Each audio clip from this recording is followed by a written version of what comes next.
Hello friend, आज के session में हम लोग देखेंगे pedagogy, Hindi pedagogy most important question है। तो चलिए क्लास को स्टार्ट करते हैं। क्वेश्चन नंबर फर्स्ट आप लोग के स्क्रीन पर आ चुका है और बताइए पेडागोजी अगर मैं बात करूं तो 15 नंबर्स के लिए आते हैं। कंप्रिहेंशन आपके 15 नंबर्स के लिए आते हैं और इसमें 15 नंबर्स पेडागोजी आती है हिंदी की। तो क्वेश्चन नंबर फर्स्ट आ चुका है, मौन वाचन किस रचना के लिए उपयुक्त है? राइट आंसर क्या होगा यहाँ पे? इसका second is the correct answer होगा निबंध के लिए। ठीक है, कविता में तो आप बोलते हैं, नाटक में भी और कहानी में, लेकिन निबंध आप जब लिखते हैं तो उसमें क्या करते हैं, मौन वाचन किया जाता है। तो right answer second. Next question का आंसर बताइएगा। चौमस्की के अनुसार मानव मस्तिष्क में स्थित नियमों का समूह कहलाता है।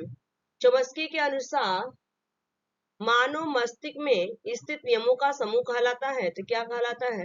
इसका राइट आंसर क्या होगा? सार्वभौमिक व्याकरण कहलाता है। वेरी वेरी इंपॉर्टेंट क्वेश्चन है और ये क्वेश्चन से बार बार रिपीट हुए हैं और ये आने के बिल्कुल चांस है एग्जाम्स में। अगर मैं बात करूं तो second is the correct answer होगा। नेक्स्ट क्वेश्चन की तरफ मूव करेंगे हम। ठीक है, नेक्स्ट क्वेश्चन आ चुका है। एक भाषा एक सामाजिक संकल्पना है। इसमें यह विचार सम्मिलित है कि भाषा डैश। ठीक है, तो भाषा किस तरह से है आपका? इस क्वेश्चन का आंसर दीजिए। ये भी इंपॉर्टेंट क्वेश्चन है और ये भी रिपीट होंगे क्वेश्चन, बार बार रिपीट होने वाले जो क्वेश्चन रहते हैं वही मैं करवाती हूँ। ऐसा नहीं कि बिना एग्जाम्स का मैं करवाती हूँ क्वेश्चन। ठीक है, तो सामाजिक अंतःक्रिया के द्वारा अर्जित की जाती है। ठीक है, तो ये राइट आंसर क्या है इसका? सामाजिक अंतःक्रिया के द्वारा अर्जित की जाती है। तो first is the correct answer होगा। नेक्स्ट क्वेश्चन, निम्नलिखित में से कौन सा भाषा अर्जन के व्यवहारवादी सिद्धांत से संबंधित नहीं है? नहीं पूछा गया है, नॉट क्वेश्चन है, तो संबंधित नहीं है भाषा अर्जन से। ठीक है, तो देखिए यहाँ पे सक्रिय अनुकूलन बिल्कुल सही है। यहाँ पे खाली बर्तन दिया गया, प्रयास तथा त्रुटि दिया गया। यहाँ पे सामाजिक अंतःक्रिया, तो राइट आंसर होगा खाली बर्तन। ठीक है, ये आपका हो जाएगा second is the correct answer. Next question, अचानक से शब्दों को सीखना तब घटित होता है जब बच्चे डैश के माध्यम से शब्द संपदा सीखते हैं। तो किस तरह से शब्द संपदा को सीखते हैं ये पूछा गया है। इस क्वेश्चन का जो राइट आंसर होगा यहाँ पे पठन सामग्री की समझ के लिए उन विषय शब्दों को पढ़ाना जो पठन सामग्री में आए। ठीक है, तो राइट आंसर क्या होगा यहाँ पे? Third is the correct answer होगा। ठीक है, नेक्स्ट क्वेश्चन, जब एक व्यक्ति समाचार पत्र में नौकरी के लिए कोई विज्ञापन पढ़ता है वो डैश, तो किस तरह से होता है पूछा गया है। बारीकी पाठ्य पुस्तक को बारीकी से पढ़ा है, बिल्कुल सही है कि वो विज्ञापन समाचार पत्र में नौकरी के लिए पढ़ा है ना, तो ये आपका क्या करेगा? बारीकी से पढ़ेगा। ऐसा थोड़ा सरसरी पाठ नहीं होगा। तो राइट आंसर क्या होगा? First one. ठीक है, नेक्स्ट क्वेश्चन का आंसर दीजिए। नेक्स्ट क्वेश्चन आ चुका है, भाषा अधिगम में कहानी सुनाना डैश एक प्रभावकारी माध्यम है। तो भाषा अधिगम में कहानी सुनाना डैश एक क्या है पूछा गया है। तो अगर मैं बात करूं तो भाषा जो होता है ना, नैतिक शिक्षा प्रदान कराने के लिए होती है। ऑप्शन सेकंड है श्रवण कौशल को विकसित करने के लिए होती है। ऑप्शन थर्ड है कि लेखन कौशल को विकसित करने के लिए होता है। खाली समय में बच्चों को व्यस्त नहीं। तो राइट आंसर क्या होगा? नैतिक शिक्षा प्रदान करने के लिए आपका भाषा अधिगम में कहानियां का एक प्रभाव माध्यम होता है। ठीक है, प्रभावकारी माध्यम। तो first is the right answer. Next question, dash के स्थान पर डैश के अनुसार मनुष्य भाषा अर्जन यंत्र के साथ जन्म लेते हैं जो उन्हें भाषा सीखने में सहायता करता है। ठीक है, जन्म के साथ क्या कहते हैं? भाषा यंत्र। ये किसने किया था? ये आपका हो जाएगा नॉम चॉमस्की। ठीक है, वेरी वेरी इंपॉर्टेंट क्वेश्चन है। Third is the right answer. Next question, जब विद्यार्थी आनंद के लिए पढ़ते हैं इसका तात्पर्य वे डैश में संग्रहण है। तो किस तरह से पढ़ते हैं आनंद के लिए? तो राइट आंसर क्या होगा यहाँ पे? सरसरी दृष्टि से पढ़ते हैं। जैसे आप कोई पोयम पढ़ लिए, स्टोरी पढ़ते हैं ना मैगजीन में, तो ये आप क्या करते हैं? एक सरसरी निगाह से हेडलाइन जो होती है न्यूज़पेपर पढ़ते हैं। नेक्स्ट क्वेश्चन आ चुका है, निम्नलिखित में से कौन सा वाइगोत्स्की के सामाजिक सांस्कृतिक सिद्धांत से संबंधित नहीं है? नॉट क्वेश्चन है, नहीं संबंधित है। सामाजिक अंतःक्रिया बिल्कुल है, सहायता करना बिल्कुल है यहाँ पे, समीपस्थ विकास का क्षेत्र बिल्कुल है यहाँ पे, लेकिन भाषा अर्जन यंत्र का नहीं है। तो राइट आंसर क्या होगा? Fourth is the correct answer. Next question, भाषा का अस्तित्व विकास के डैश के बाहर नहीं हो सकता है। तो भाषा का जो अस्तित्व होता है विकास डैश के बाहर नहीं हो सकता है। तो इस क्वेश्चन का क्या राइट आंसर होगा?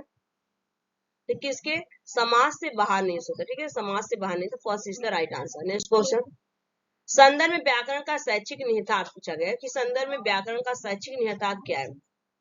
अगर मैं बात करूं तो इस क्वेश्चन का जो राइट आंसर होगा, तो व्याकरण पाठ के संदर्भ में सिखाया जाता है। कब सिखाया जाता है? व्याकरण पाठ के संदर्भ में ही सिखाया जाता है। ठीक है, तो right answer second answer correct answer. Next question, प्राथमिक स्तर पर भाषा शिक्षण का उद्देश्य नहीं है, पूछा बच्चों को, ठीक है। प्राथमिक स्तर पर भाषा शिक्षण का उद्देश्य नहीं है, तो क्या उद्देश्य नहीं है, नॉट क्वेश्चन पूछा गया, ठीक है, ध्यान दीजिए, नॉट क्वेश्चन। तो राइट आंसर क्या होगा, तो नीचे चलते हैं, मातृभाषा की लिपि का पहचान कराना बिल्कुल सही है, मौखिक अभिव्यक्ति का अवसर देना बिल्कुल सही है, अक्षरों की बनावट के प्रति सचेत करना बिल्कुल सही है, लेकिन व्याकरण नियमों को कंठस्थ कराने ये आपका नहीं होगा, मेमोराइज नहीं करवाना है, रोट लर्निंग नहीं करवाने पर हमें जोर देना है। तो राइट आंसर क्या होगा, लर्निंग विदाउट बर्निंग होना चाहिए, ठीक है, बर्डन नहीं चाहिए। नेक्स्ट क्वेश्चन, व्याकरण भाषा के व्यवहारिक विश्लेषण है, यह कथन किसका है, व्याकरण भाषा का व्यवहारिक विश्लेषण है, यह कथन किसका है, तो राइट आंसर होगा डॉक्टर स्वीट का, ठीक है, doctor sweet is the third is the right answer. Next question, उच्च प्राथमिक स्तर पर हिंदी भाषा शिक्षण का सर्वाधिक संबंध पूछा गया है, उच्च प्राथमिक स्तर पर हिंदी भाषा शिक्षण का सर्वाधिक संबंध किससे है, तो राइट आंसर होगा यहाँ पर हिंदी की व्याकरणिक व्यवस्थाओं को जानने से, ठीक है, तो राइट आंसर होगा हिंदी की व्याकरणिक व्यवस्था को जानने से। नेक्स्ट क्वेश्चन, लेखन क्षमता के आकलन के लिए पूछा गया है कि लेखन क्षमता के आकलन में क्या राइट आंसर होगा, तो राइट आंसर होगा अर्थपूर्ण वाक्यों और संदर्भों को देखना होगा, ठीक है, अर्थपूर्ण वाक्यों और संदर्भों को देखना होगा। नेक्स्ट क्वेश्चन, निम्न में से उपलब्धि परीक्षण के नियम निर्माण का चरण नहीं है, नॉट क्वेश्चन है, चरण नहीं है, तो राइट आंसर होगा इस क्वेश्चन का छात्रों की कमियों के कारण की जानकारी प्राप्त करना, इस परीक्षण के द्वारा छात्राओं में पाई जाने वाली कमियों के साथ में पाई जाने कमी बिल्कुल नहीं होगा, तो यही राइट आंसर हो सेकेंड वन। नेक्स्ट क्वेश्चन, उच्च प्राथमिक स्तर पर बच्चों की हिंदी भाषा की क्षमता के आकलन में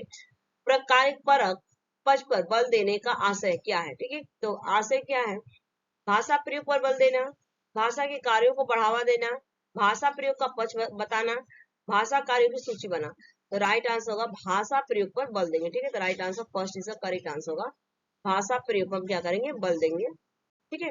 नेक्स्ट क्वेश्चन, उपचारात्मक शिक्षण की सफलता निर्भर करती है, तो किस पर उपचारात्मक आपका रिमीडियल टीचिंग जो होती है सफलता निर्भर करती है, ये पूछा गया, तो राइट आंसर क्या होगा इस क्वेश्चन का, तो जो इस क्वेश्चन का जो राइट आंसर होगा समस्याओं के कारणों की सही पहचान पर, ठीक है, समस्याओं के कारणों की सही पहचान पर, ठीक है, जब हम बीमार पड़ते हैं तो डॉक्टर के पास जाते हैं, तो डॉक्टर क्या करता है, हमारा निदान करता है, उसके बाद क्या करता है, उपचार करता है। निदान का मतलब कि पूछता है डॉक्टर आपको कौन सी बीमारी है, अगर आपको सर्दी है, जुकाम है, खांसी है, बुखार है, सर दर्द है, तो उसके अकॉर्डिंग आपको डॉक्टर क्या करता है, प्रिस्क्रिप्शन करता है, दवाई देता है वहां पे, तो right answer third is the correct answer, ठीक है। नेक्स्ट क्वेश्चन, शिक्षार्थियों के सतत एवं समग्र मूल्यांकन पर प्रभावी जोर दिया गया, तो शिक्षार्थियों के सतत एवं समग्र मूल्यांकन पर बल दिया गया, प्रभावी जोर दिया गया, ठीक है, राइट आंसर क्या होगा यहाँ पे, राष्ट्रीय शिक्षा नीति 1986 में जोर दिया गया, ठीक है, right answer first is the correct answer होगा। अब बताइएगा 20 आउट ऑफ 20 किसके मार्क्स आए हैं, ठीक है। Thanks for watching this video, bye bye, take care, have a nice day.